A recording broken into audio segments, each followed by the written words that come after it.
வேளைகளில் பக்தியுடன் இதை கூறி கேட்டு வந்தால் கொடிய நோய்கள், எந்தவிதமான கொடிய நோய்களும் நம்மை விட்டு விலகும் என்பதில் ஐயமில்லை. நோயற்ற வாழ்வே குறைவற்ற செல்வம் என்பது ஆன்றோர் வாக்கு. மேலும் எல்லா இடங்களிலும் முடிந்த அளவு தன்வந்திரி படத்தை வைத்து போற்றிகளை நீங்கள் பக்தியோடு கேட்டு கூறினால் தன்வந்திரியின் அருள் கிட்டும் என்பதில் எந்தவிதமான ஐயமும் இல்லை.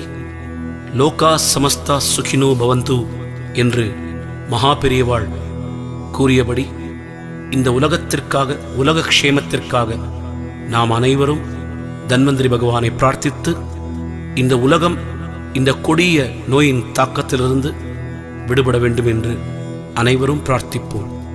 ஓம் ஸ்ரீ மகா தன்வந்திரி சுவாமியே